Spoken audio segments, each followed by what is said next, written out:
In 1986, Tom Cruise strapped into a fighter jet and became a legend.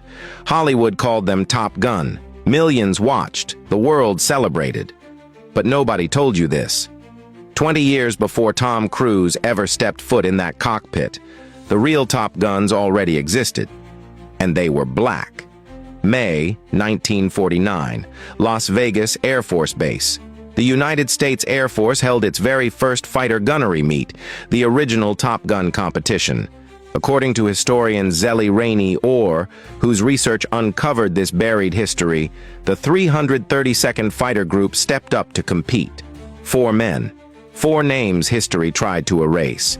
Captain Alva Temple, Lieutenant James Harvey, Lieutenant Harry Stewart, and Crew Chief Staff Sergeant Beaufort Johnson. They flew P-47 Thunderbolts, obsolete aircraft, heavy, slow, outdated. And according to documented military records from the National Museum of the U.S. Air Force and Military.com, they were competing against teams flying advanced F-51 Mustangs and F-82 twin Mustangs. Aircraft built for 1949.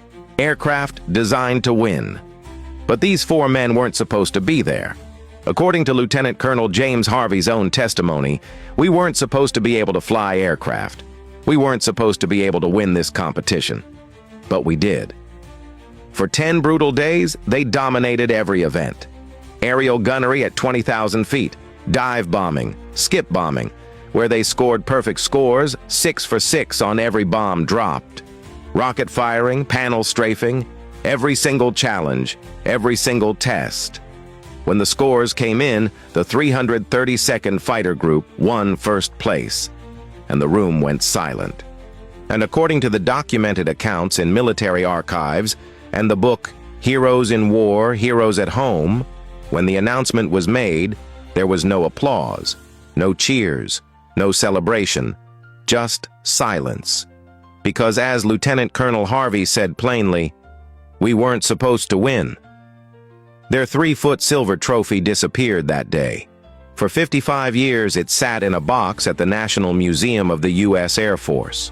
For 46 years, the Air Force Almanac, the official record of every weapons meet winner from 1949 to present, listed the 1949 winners as unknown. Unknown. Like 4 of the best pilots in the world didn't exist, like their names were worth erasing. And that's not all. After they won, some crew members went to celebrate at the famous Flamingo Hotel. Security guards stopped them at the door. This is for whites only, they were told. And these men had just proved they were the best pilots in the Air Force, and they couldn't get through the front door of a casino because of the color of their skin. That's the America they were fighting for. That's the excellence they were proving. In 1949, America wasn't ready for black excellence at that level, so they hid it. They buried it. They erased it. For 46 years, the official record said nobody won. For 55 years, the trophy vanished. The names disappeared. The victory evaporated, until Zellie Rainey Orr found that trophy in a box in 2005. Until Harry Stewart walked into Nellis Air Force Base in 1993 with proof that the 332nd won. Until documents were discovered. Until the truth refused to stay buried. It wasn't until 2022, 73 years later, that a plaque was finally installed at Nellis Air Force Base honoring their victory. 73 years. That's how long it took to say their names. That's how long it took to say, you won. You were the best. Your names matter. Lieutenant Colonel James Harvey lived to see it. He lived to see his name restored. He lived to see his victory recognized. But he shouldn't have had to wait until he was 98 years old. This is what history does. It doesn't just forget black excellence. It actively erases it. It hides trophies. It lists winners as unknown. It tells the world that a movie about fighter pilots in 1986 was the first of its kind, when the real first Top Guns were flying 20 years earlier in equipment that wasn't supposed to win.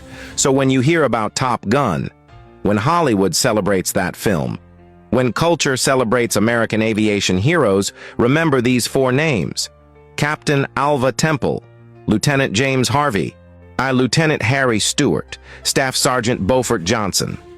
They were the original Top Guns. They won when they weren't supposed to win. They flew when they weren't supposed to fly. They proved something that America didn't want to accept. This Black History Month, don't just remember them. Say their names, write them down, tell their story. Because history that tried to hide doesn't deserve to stay buried. The real Top Guns were black, and they were the best.